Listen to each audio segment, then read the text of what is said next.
en la bandera del Patujú. Ya, entonces, ya, ya con todo lo explicado, vamos a pasar al desarrollo del mismo. Muy bien, ayer hemos quedado en la bandera del Patujú, donde más que todo ha sido adoptada desde la marcha que ha o que han planteado como iniciativa la gente que más que todo se encuentra en el TIBNIS, en defensa no solamente de sus recursos, sino también como identidad departamental. Y más que todo, en la actualidad, la bandera de la flor del Patujú también está vigente y más que todo se considera como un símbolo que identifica todo lo que es la Amazonía boliviana. Luego tenemos la bandera de las Fuerzas Armadas, que también adoptan el rojo, amarillo y verde. Solamente la única diferencia son, más que todo, el escudo de armas juntamente con la característica que podemos decir del olivo, ¿no? Del verde olivo. Entonces, la bandera militar, más que todo, representa a las Fuerzas Armadas, cuya característica más que todo va a ser de garantizar la estabilidad más que todo en el ámbito de la sociedad, ¿no? La estabilidad y el orden a nivel ya sea nacional o departamental. En este caso, está compuesta por la tricolor que ya hemos dicho, tiene el escudo nacional y también está directamente el escudo rodeado por lo que significa el verde olivo, que es la característica neta de lo que va a significar la Fuerza Armada como símbolo de identidad. Ya, y no solamente de las Fuerzas Armadas, sino también de la Policía Boliviana Nacional. Ahora, en el artículo 9, justamente en el inciso 2 de la Constitución Política del Estado Plurinacional, establece que la bandera tricolor utilizada por las Fuerzas Armadas en sus tres fuerzas, estamos hablando, Ejército Naval y en este caso aérea, vamos a decir que pues, se lleva esto como identidad en las tres unidades, más que todo, en las tres fuerzas. Y también vamos a hablar que llevará siempre, según lo que establece la Constitución, lo que significa el centro de la franja amarilla en el anverso y el reverso del escudo de armas, en este caso flanqueada a la izquierda por una rama de laurel. ¿Ya? Entonces, como ya hemos visto, más que todo, el escudo nacional está rodeado por el característico verde olivo. Luego tenemos la escarapela que desde, más o menos vamos a hablar, desde el nacimiento de Bolivia hasta nuestra época, ha significado también como otro símbolo patrio que es muy utilizado generalmente en las escuelas, en los colegios y también en las Fuerzas Armadas, como vamos a decir, en algunas instituciones que son de carácter particular o privadas, ¿no? Y vamos a ver que más que todo consta de una divisa también que tiene como una cinta que forma la tricolor boliviana y es utilizado por todos los bolivianos mostrando siempre el fervor patriótico, sobre todo en las fiestas patrias, ¿no? Y la escarapela ha sido un emblema nacional, no solamente en el sentido de iniciativa, sino por ley. ¿Ya? Y se lo coloca mayormente en el pecho izquierdo, donde equivale al corazón que late en cada ser humano y sobre todo representa un símbolo de amor por la patria. Por otra parte, los colores de la escarapela, más que todo, siempre van a representar a lo que significa la bandera boliviana, ya por la característica de los colores. Y por eso vamos a mencionar que es muy importante que también podamos portar esto como símbolo de identidad más que todo. Otro aspecto muy importante es la cantuta tricolor, que de alguna manera también ha marcado una trayectoria muy espectacular, no solamente por considerarse como un símbolo patrio, sino porque era característica de la cultura milenaria de los incas, en este caso del imperio incaico, y es una flor andina que en la actualidad nosotros la podemos encontrar en La Paz, Oruro y Potosí.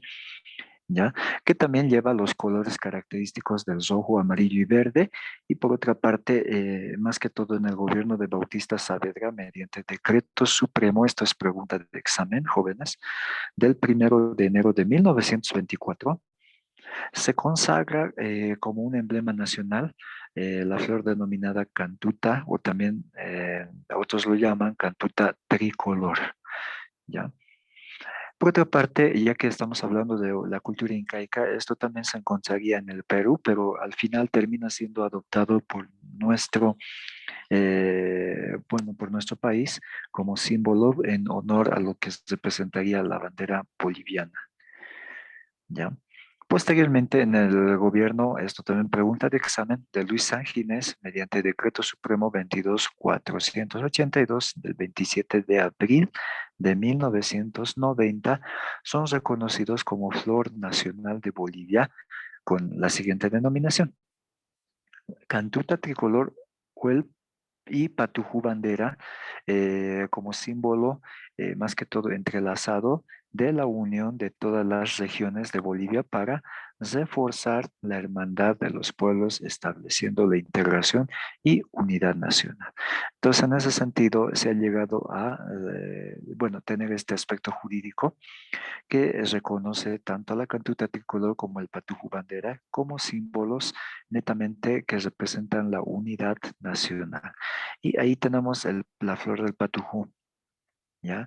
Que, bueno, la característica que es originario de la región amazónica de nuestro país, de los territorios geográficos que comprenden Beni, Pando, Santa Cruz, y vamos a mencionar que más que todo durante el gobierno de Evo Morales son reconocidas oficialmente como símbolos del Estado a través de la Constitución Política del Estado Plurinacional, que es del 2009. Como pregunta de examen, esto también lo pueden apuntar con el siguiente tenor, ¿no? La cantuta tricolor y la flor del patujú se reglamenta su uso. Esto está por decreto supremo número 241 del 5 de agosto del 2009. Entonces tiene un respaldo jurídico estos dos símbolos, tanto la cantuta tricolor como la flor del patujú. ¿Ya? Y lo que es el himno nacional, que también ha representado otro aspecto representativo del símbolo nacional. En este caso vamos a hablar, bueno, de la canción que representa a todo un país, que de hecho vamos a hablar de dos autores principales, como son José Ignacio de San Ginés, que se encargó de hacer la letra plasmada en poesía, y el italiano Leopoldo Benedetto Vincenti se encargaría de elaborar la música. ¿Ya? Y en este sentido, se llega a tener la característica de una marcha que está hecha en el compás 4x4, aunque popularmente se canta en 12 por 8, ¿no? Entonces, esto hablando en términos musicales y evaluación rítmica, más que todo. Y originalmente fue llamada la canción patriótica y posterior a eso se lo denominó el himno nacional de Bolivia. Ahora, esto habría sido estrenado, este canto patriótico, bueno, en lo que actualmente es la sede de gobierno, en el Palacio de Gobierno, justamente, en este caso, el 18 de noviembre de 1845. Esto es otro dato referencial de examen, ¿ya?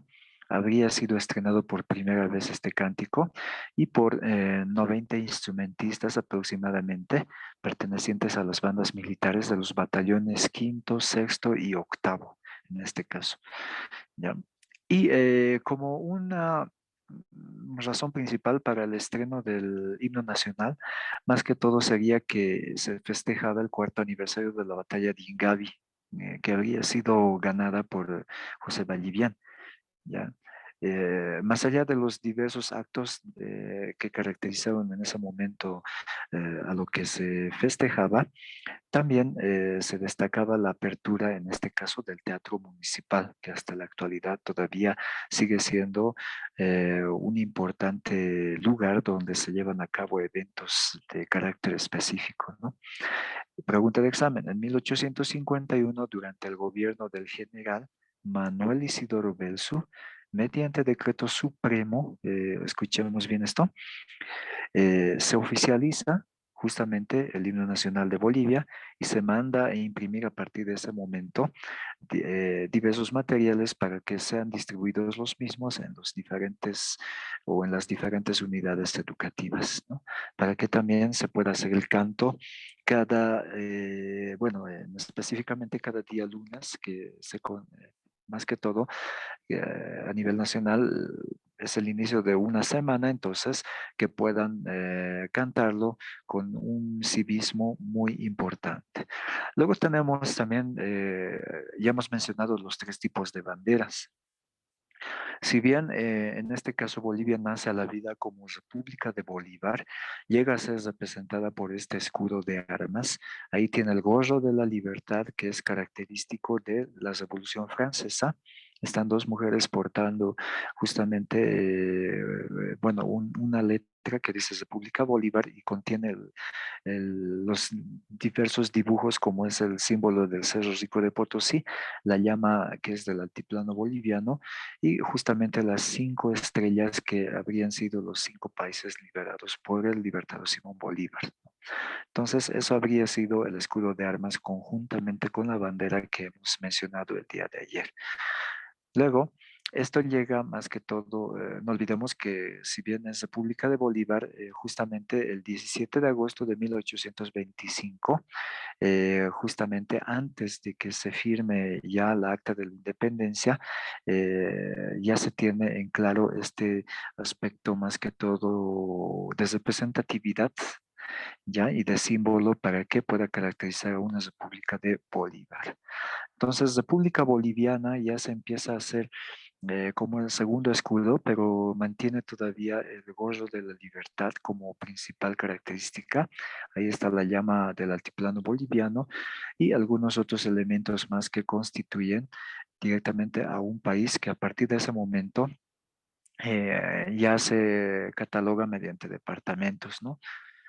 7 departamentos, hasta el momento todavía se dejaría de plano los futuros departamentos que a posterior llegarían a consolidarse como 9 hasta el siglo pasado precisamente. Entonces, de aquí en adelante ya se maneja esta característica que simple y llanamente representaría a partir de ese momento a la República de Bolivia, ya no República de Bolívar, ¿no? Y este dato de examen del 26 de julio de 1826, el gobierno de Antonio José de Sucre, mediante la ley del 26 de julio de 1826, justamente, crea un nuevo escudo basándose en los elementos del anterior escudo, justamente, ¿no? Que habíamos mencionado. Y esto llega a tener el denominativo de República Boliviana directamente. Ya hemos visto que antes el color de la bandera era al revés, si bien mantenían los mismos colores, pero era justamente en diversas representaciones, ¿no?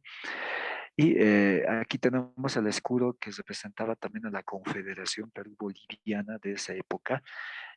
Como siempre, ¿no? Se mantiene el gozo de la libertad, que es la característica de la Revolución Francesa. Entonces, casi algunas similitudes que tienen ambos escudos, tanto de Perú, de Bolivia, pero con la similitud de símbolo de unidad que al margen se mantendría todavía hasta nuestro tiempo este acuerdo entre estos dos países que era denominado en su tiempo como Confederación Perú-Boliviana. Estamos hablando justamente cuando el presidente Andrés de Santa Cruz está tratando de hacer este pacto de unidad con el país vecino, ¿no? De ese entonces.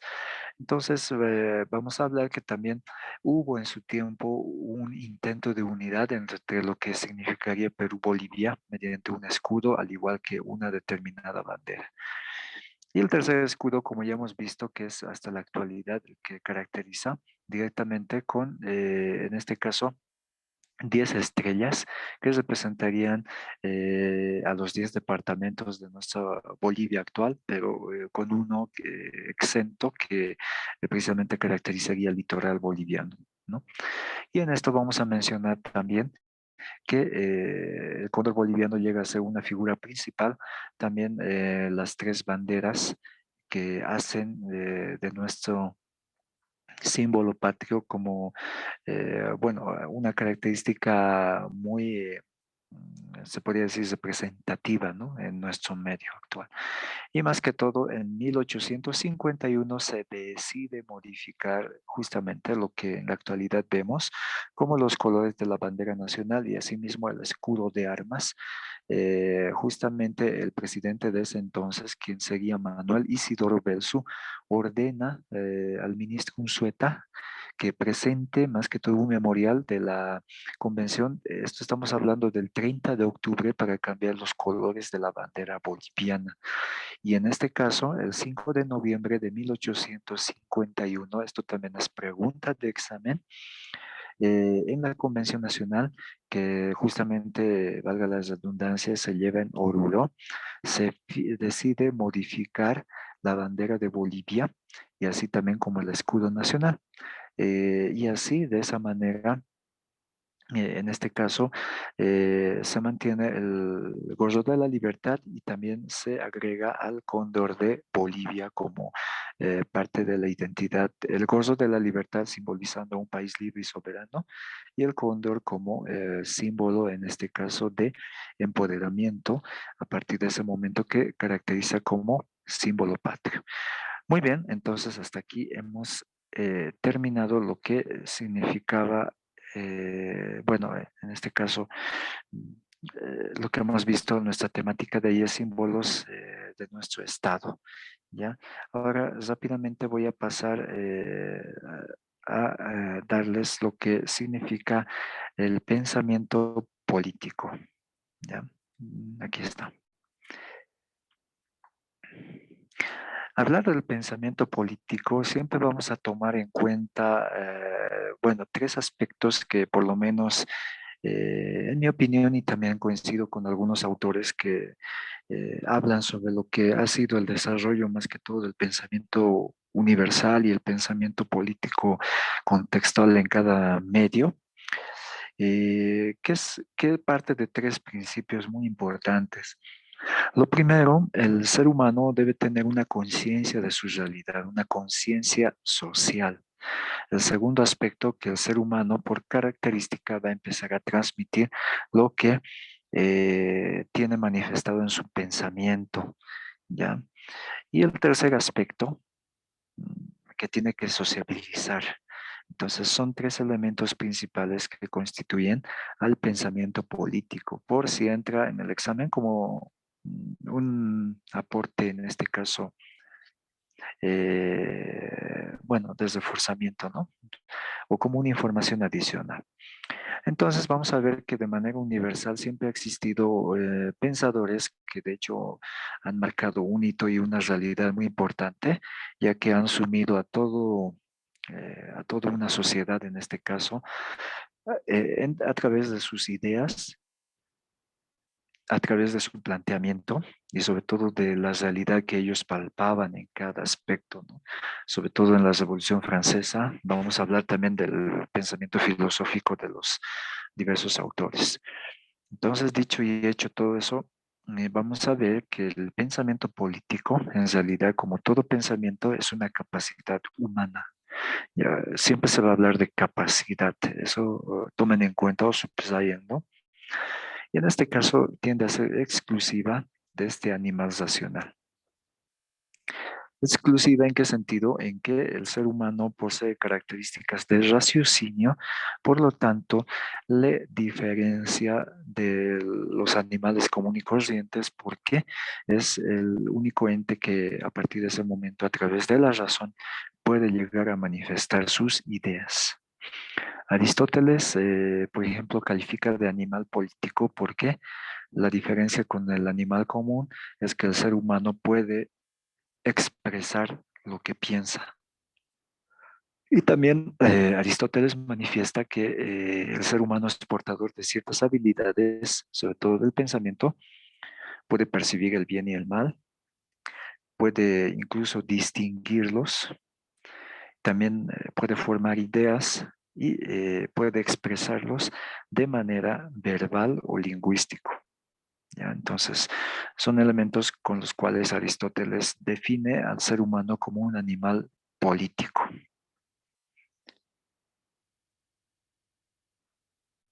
Por otra parte, el pensamiento político, más que todo, es un pensamiento de medios y de fines, ¿ya?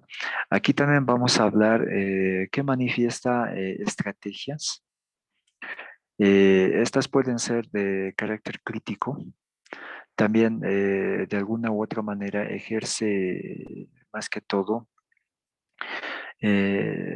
como un objetivo primordial o ejerce un poder.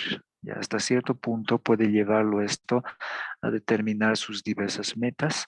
También podemos hablar de que en este caso puede ser un ser que puede emitir sus críticas a partir de lo que le rodea o de lo que le manifieste su realidad.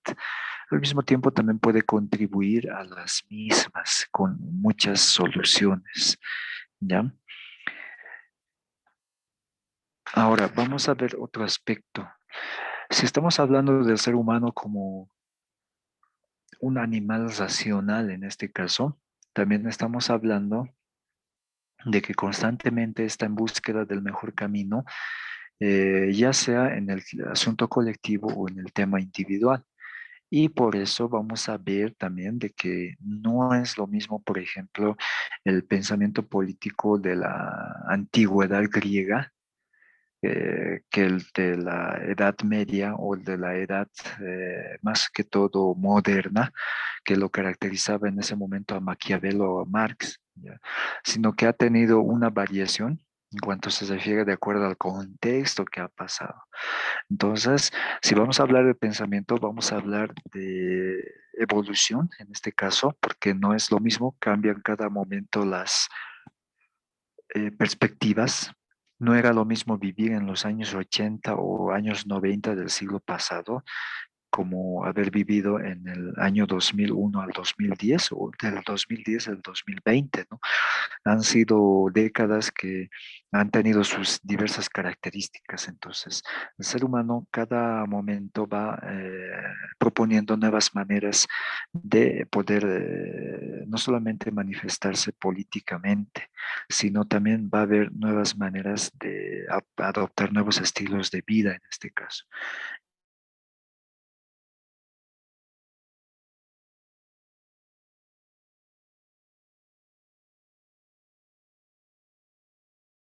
Humanos. Más que todo, también en la actualidad se habla del pensamiento político, que es visto como inmoral, corrupto. También está más inclinado a satisfacer los propios intereses que los colectivos. Entonces, de alguna manera, vamos a resumir todo esto, o todo esto que hemos dicho como un interés y sobre todo podemos hablar de diversas manipulaciones. ¿Ya? Como tal, el pensamiento político ha sufrido varios cambios, pero en un sentido amoral, si vale el término. ¿Por qué? Hoy en día, si analizamos el tema de la justicia, da mucho que desear en nuestro medio y también el tema de la política ya no es o va perdiendo cada día su esencia y se va, como se dice en un término, maleando, ¿ya? Y sin embargo, más que todo el error, como tenemos en las diapositivas, podríamos indicar que radica en creer esas personas merecen llamarse políticos, porque el pensamiento que ellos manifiestan no es meramente político, sino puede ser un pensamiento basado en el ego y puede ser un pensamiento lleno de mezquindad y también en ciertos casos puede llegar a tratarse de un pensamiento antijurídico. Entonces, hablar de pensamiento en la actualidad, estamos hablando de que se ha perdido totalmente la esencia, lo que se pretendía hasta hace un tiempo atrás en la era clásica, como en la era de la modernidad hasta nuestro tiempo. Porque en la era clásica por lo menos se daba una noción de ser a lo que era la manifestación de la sapiencia, vamos a llamarlo así, o de la sabiduría.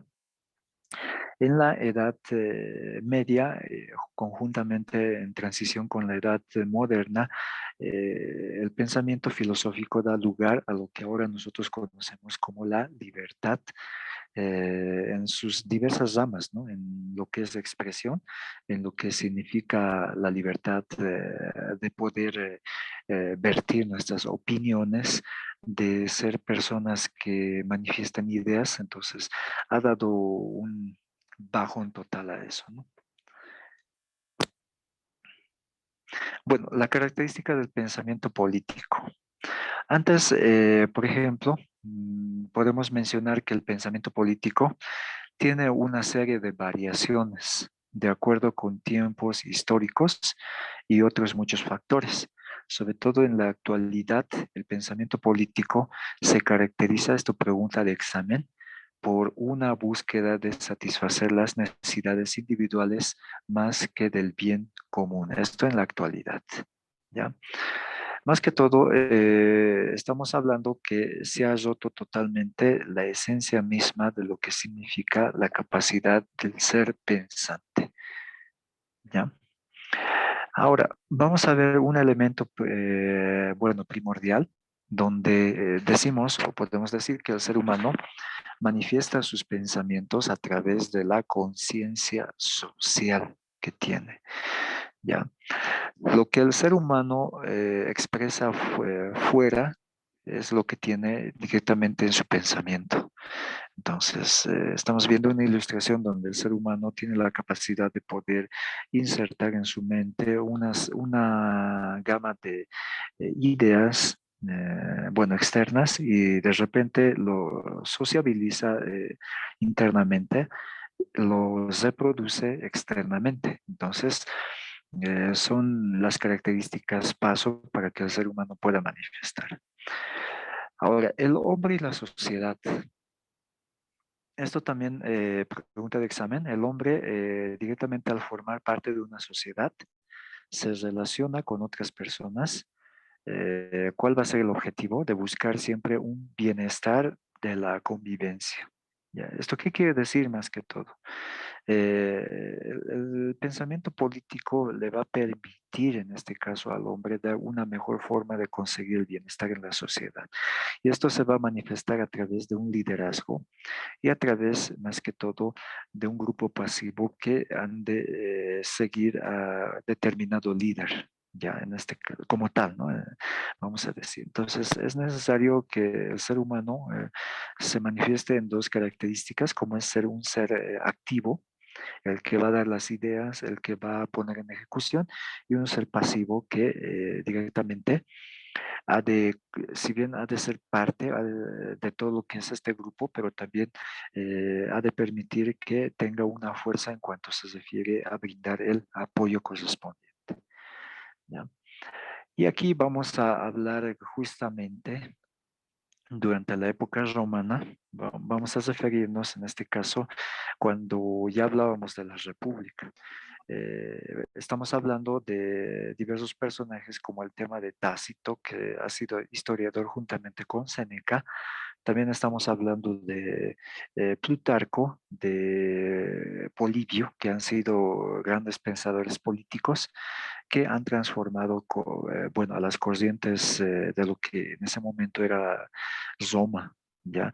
A través del derecho romano, a través de las 12 tablas, han tratado de sistematizar de alguna manera lo que significaría el buen vivir de cómo se publica en este caso. Y también podemos hablar que si bien ellos tratan de ser absorbentes de lo que ha sido la filosofía de Platón, la filosofía de Aristóteles, de muchos grandes como Sócrates, del pensamiento griego, entonces ellos también lo han plasmado a través de la ley, a través de también lo que significaría en ese momento el pensamiento romano, que de ahí estaríamos hablando de lo que a lo largo de la Edad Media hasta nuestra época se han combatido fervientemente, como el tema de la monarquía, la aristocracia y el tema de la democracia. También se han visto referentes como el tema de la tiranía, la oligarquía y el tema de la demagogia, que son, bueno, esta es pregunta de examen, que también han sido características primordiales que hasta nuestra época hemos llevado a cabo manejando estos conceptos principales.